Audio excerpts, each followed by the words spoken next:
नमस्कार दोस्तों, आप सभी का लॉ सीखो के दैनिक समाचार विश्लेषण में। चलिए आज के आर्टिकल देखते हैं। आज का जो हमारा पहला आर्टिकल है, ई श्रम पोर्टल लॉन्च किया गया है भारत सरकार के द्वारा। उसी बारे में ये बात करता है कि कितना कारगर होगा ये पोर्टल, और इसके साथ में ई श्रम कार्ड भी लॉन्च किए गए हैं, जो कि वर्कर्स जो दिहाड़ी पे काम करते हैं उनके लिए काफी ज्यादा, अनऑर्गेनाइज सेक्टर में जो वर्कर्स काम करते हैं उनके लिए काफी इसको फायदेमंद बताया गया है। तो क्या है ये ई श्रम पोर्टल और ई श्रम कार्ड, और किस तरीके से इससे फायदा मिल सकता है, और क्या कमियां है अभी भी, उस बारे में हम इस आर्टिकल में चर्चा करेंगे। उसके बाद में आज का जो हमारा दूसरा आर्टिकल है, बेड बैंक के बारे में है। बेड बैंक अर्थात असेट रिकंस्ट्रक्शन कंपनी। क्या होता है bed bank? Asset Reconstruction company क्या होता है, समाचार में ये क्यों है, क्या बोला है हाल ही में सरकार ने इसके बारे में, इन सारी चीजों के बारे में हम चर्चा करेंगे इस दूसरे आर्टिकल में। तो चलिए मैं आगे बढ़ूं उससे पहले मैं अपना परिचय करवाना चाहूंगा। मैं खुशवंत पवार। आप चाहे तो मुझसे ट्विटर और लिंक्डइन पर जुड़ सकते हैं, डिस्क्रिप्शन में आपको इसकी जानकारी मिल जाएगी। अब आते हैं हमारे एमसीक्यू क्वेश्चन के ऊपर। आज का एमसीक्यू क्वेश्चन यह है कि निम्न में से किस राज्य ने हाल ही में एक बिल पारित करके अपने आप को नीट एग्जाम से अलग किया? आपका ऑप्शन ए है केरल, ऑप्शन बी है उड़ीसा, ऑप्शन सी है गुजरात, या ऑप्शन डी तमिलनाडु। जो भी आपका उत्तर हो कमेंट बॉक्स में जरूर लिखिएगा। अब आते हैं हमारे डिस्क्रिप्टिव क्वेश्चन की ओर। तो आज का डिस्क्रिप्टिव क्वेश्चन यह है कि बेड बैंक क्या होता है। बेड बैंक, जैसे मैंने बताया, असेट रिकंस्ट्रक्शन कंपनी, ये क्या होती है और किस तरीके से ये कमर्शियल बैंक्स को एनपीए, नॉन परफॉर्मिंग असेट्स से लड़ाई में एक सहभागिता देंगे और इनको नॉन परफॉर्मिंग असेट से निजात दिलाएंगे। तो आप आपका उत्तर 250 शब्दों में लिख सकते हो। तो चलिए हमारे पहले आर्टिकल पे आते हैं, ई श्रम के बारे में। कि ई श्रम बताया गया है कि अपने आप में नहीं इनफ है। Ministry of labour and employment, यहां पे श्रम मंत्रालय के द्वारा हाल ही में E Shram national database of unorganised worker which will be seeded with Aadhaar, ये लॉन्च किया गया 26 अगस्त 2021 को। तो ई श्रम पोर्टल लॉन्च किया गया जिसमें अनऑर्गेनाइज वर्कर जो है इनको आधार कार्ड से लिंक करके एक डेटाबेस बनाया जाएगा। तो ऐसा अंदाजा लगाया गया है ये करीब 400 मिलियन वर्कर्स जो है, 400 मिलियन लोग जो है उनको यहां पर रजिस्टर किया जाएगा, उन सबको ई श्रम कार्ड भी इश्यू किया जाएगा। इससे जुड़े हुए कुछ मुद्दे हैं।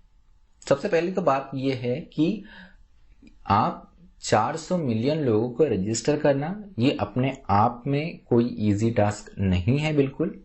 और हाल ही की स्थिति में जब कोरोना वायरस के कारण पूरा हमारा सिस्टम स्ट्रेस्ड है, बहुत सारे लोग बेरोजगार है, बहुत सारे ऐसे लोग जो कि स्किल्ड होते हुए भी अनस्किल्ड वर्क कर रहे हैं सिर्फ अपनी आमदनी के लिए, तो अपने आप में इतने सारे लोगों को तैयार करके उनको रजिस्टर करना, नेशनल डेटाबेस बनाना, उनके लिए ई श्रम कार्ड बनाना और उस ई श्रम कार्ड को फिर आधार से सीड करना, ये अपने आप में एक बहुत ही लंबी प्रक्रिया है।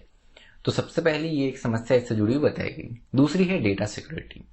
हमारा देश ऐसा है जहां पर डेटा की सुरक्षा के लिए हमारे पास में कोई कानून नहीं है, और ऐसे बहुत सारे इंस्टेंसेस, ऐसे बहुत सारे वाकये हो चुके हैं जिसमें हमको ये पता चला है कि जो डेटा है उसकी सिक्योरिटी से लेकर हमारा सरकारी खासकर सिस्टम काफी ज्यादा यहाँ पर खराब है। वो अच्छे तरीके से डेटा नहीं हैंडल कर पाता है, कई बार डेटा लीक भी हो जाता है। आधार जैसा डेटा लीक हुआ है, इसके भी कई वाकये सामने आए हैं। तो आप एक और कार्ड लाने की बात कर रहे हो और एक जानकारी इकट्ठा करने की बात कर रहे हो, तो किस प्रकार से आप इस डेटा की सुरक्षा कर पाओगे?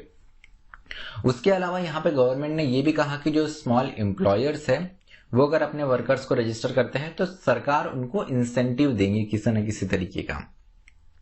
अब बात ये है, इस आर्टिकल में ये बताया गया कि ऑलरेडी ये प्रक्रिया तो दी हुई है कि जो स्मॉल वर्कर्स है उनको रजिस्टर करना ही पड़ता है अपने वर्कर्स के बारे में, स्मॉल एम्प्लॉयर्स को। तो आपने ये नया इंसेंटिव लाकर आपने कौन सा नया कदम उठा लिया है, ये प्रश्न किया गया है। उसके अलावा कोई भी अलग ऐसी एलिजिबिलिटी यहाँ पे नहीं बताई गई है। स्मॉल एम्प्लॉयर कह दिया है, लेकिन उसके लिए कोई एलिजिबिलिटी या कितने वर्कर होने चाहिए, मिनिमम मैक्सिमम, कोई भी यहाँ पर डिफाइन नहीं किया गया है। तो अपने आप में ये एक दूसरी समस्या है। उसके अलावा बात यह है कि आप आइडेंटिफाई कैसे करेंगे। अर्थव्यवस्था इतनी तेजी से बढ़ रही है हमारी, जिसमें खासकर कोरोना वायरस के टाइम पे बहुत से बदलाव हमें अर्थव्यवस्था में भी देखने को मिले। बहुत सारे स्किल्ड लोग जो है वो अनऑर्गेनाइज्ड वर्कर्स के काम भी करने लग गए।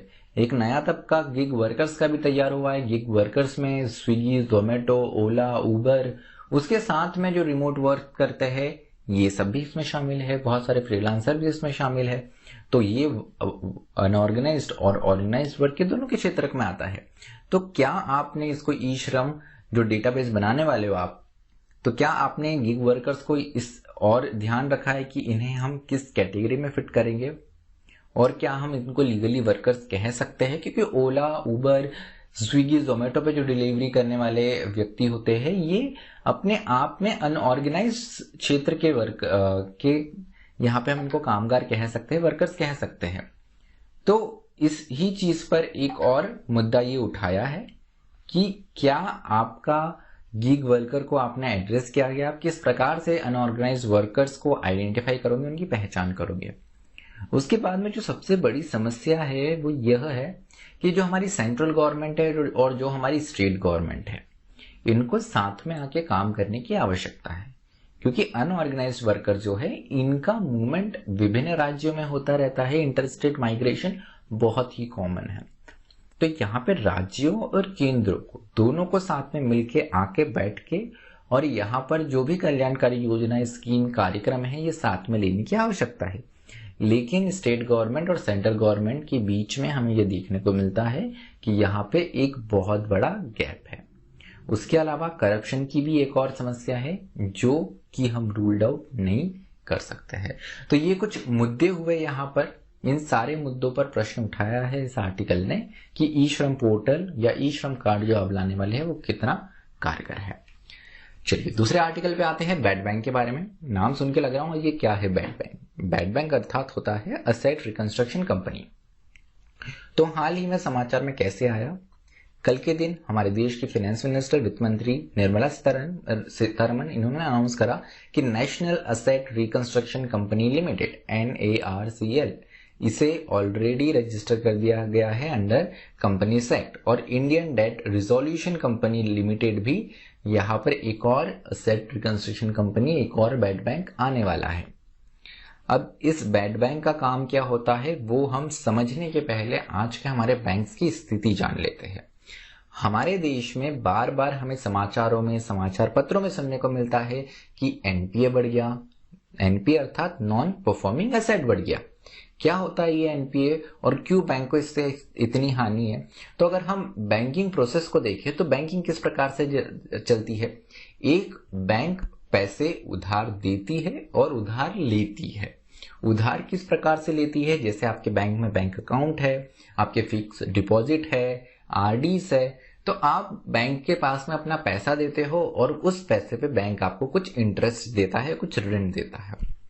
दूसरी ओर आपको घर खरीदना है, आपको गाड़ी खरीदनी है या आपको कोई चीज खरीदनी है, आपको बिजनेस में आपको पैसे की आवश्यकता है, तो आप बैंक के पास जाते हैं और कहते हैं कि हमें लोन दीजिए, हमें उधार दीजिए। तो एक तरफ से बैंक उधार लोगों का पैसा डिपॉजिट करता है, उधार के फॉर्म में कह सकते हैं उसे, इंटरेस्ट के रूप में लोग जो पैसा रखते हैं बैंक में उसके लिए इंटरेस्ट देता है। दूसरी ओर बैंक दूसरों को पैसा देता है लोन के फॉर्म में और उस पर इंटरेस्ट चार्ज करता है। अब ऐसी स्थिति समझ लीजिए कि जो डिपॉजिट आ रहा है वो तो कंटिन्यूअस है, लेकिन आपने जिन लोगों को लोन दिया है, फॉर एग्जांपल एक बिजनेस के लिए आपने लोन दिया और वो बिजनेस डूब गया, तो क्या अब जिस कंपनी को आपने लोन दिया वो वापस पैसा चुका पाएंगी? उत्तर है नहीं। तो इसी को नॉन परफॉर्मिंग असेट कहते हैं कि जहां पे आपने लोन्स दिए हैं और वो डिफॉल्ट कर जाता है, तो वो जो आपका बैंक का असेट था जिसके द्वारा आप डिपॉजिट्स का इंटरेस्ट देने वाले थे या डिपॉजिट की मनी वापस कर सकते थे आप, तो वहां का पैसा आपने कहीं और डाला और वो खराब हो गया, वो डूब गया, उसे एनपीए कहते हैं।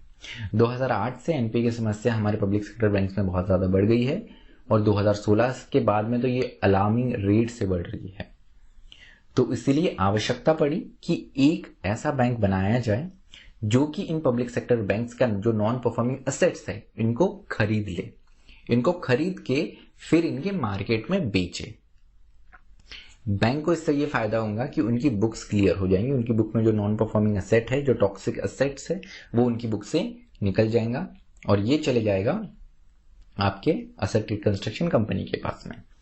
तो यहां पर जो बैंक का मेन काम है पैसा लेना और पैसा देना, बैंक उसी पे फोकस करेगा। जो नॉन परफॉर्मिंग असेट्स उन्हें बेचने का और वहां से पैसा रिकवरी करने का ये एक्स्ट्रा टास्क करने से बच जाएगा और उनकी बुक्स भी अपने आप में क्लियर हो जाएंगी और बैंकिंग जो मेन कोर वर्क है उस पर बैंक ज्यादा ध्यान दे पाएंगे।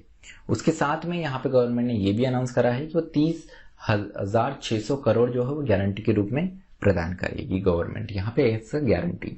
अब किस तरीके से NARCL ने बताया है कि NARCL IDRCL ये कैसे वर्क करेगी, तो यहाँ पर ये असेट रिकंस्ट्रक्शन कंपनीज जो है या जो बेड बैंक है, ये फॉर एग्जांपल SBI के पास में गए, SBI को कहा कि आपके पास में 10,000 करोड़ का NPA है, चलिए लाइए हमको दे दीजिए, हम आपको इसका अपफ्रंट 15% कैश में देते हैं और 85% जो है वो ये स्ट्रेस्ड असेट जो है, जो हम आपसे NPA जो बैड लोन्स ले रहे हैं, जो आपके डिफॉल्टेड लोन्स खरीद रहे हैं हम आपसे, इन्हें बेचेंगे हम मार्केट में और उससे जो मनी आएगा उसके बाद में हम आपको 85% पे करेंगे।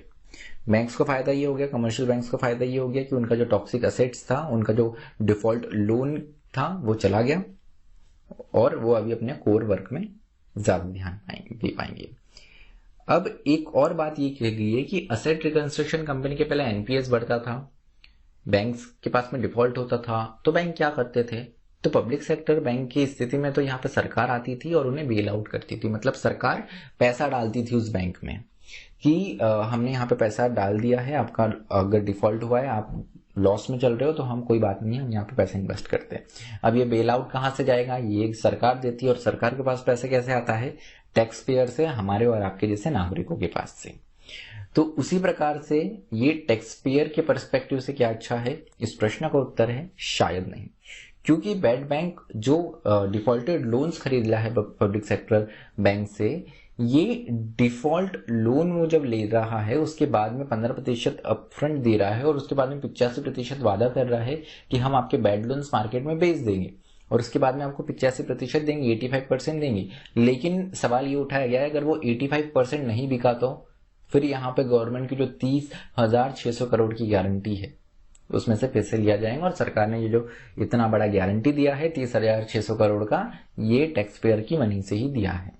अब वो बात यही हो गई कि ऐसे भी टैक्स पेयर्स की जेब काटी जाती थी और ऐसे ही टैक्स पेयर की जेब से ही यहाँ पर जो बैड लोन्स है उनको चुकाया जाएगा। तो यहाँ पर बताया गया एक सॉल्यूशन यहाँ पे सुझाया गया है कि आपको बैंकिंग का जो लेंडिंग ऑपरेशन है, किस प्रकार से आप लोन देने का जो ऑप्शन है, जो एक पूरी प्रक्रिया रहती है, ऑपरेशन है, उसको सुधार करने की आवश्यकता है। स्टैंडर्ड प्रोसेस आपको लाने की आवश्यकता है जिससे ऐसी स्थिति ना बने आगे चल के कि बैड लोन्स और बढ़े। तो चलिए आज का जो हमारा विश्लेषण है वो ये समाप्त होता है। हमें ऑडियो फॉर्म में विभिन्न पॉडकास्ट प्लेटफॉर्म से भी सुन सकते हैं। उसके अलावा आप हमसे टेलीग्राम और इंस्टाग्राम पे जुड़ सकते हैं। इंस्टाग्राम का हमारा एक नया पेज शुरू हुआ है, लॉ सीखो लॉ फाइनेंस। अगर आप लॉ फाइनेंस में दिलचस्पी रखते हैं, लॉ स्टूडेंट और फाइनेंस में भी आपकी दिलचस्पी है, तो ये पेज आपके लिए बड़ा काम का साबित हो सकता है। तो जरूर इसको इंस्टाग्राम पे फॉलो कीजिए और अपना फीडबैक जरूर हमसे शेयर कीजिए। उसके अलावा अधिक जानकारी के लिए आप हमारी वेबसाइट www.lawsico.com विजिट कर ही सकते हैं। मुझे सुनने के लिए आप सभी का धन्यवाद। Thank you. Stay tuned to law सीखो।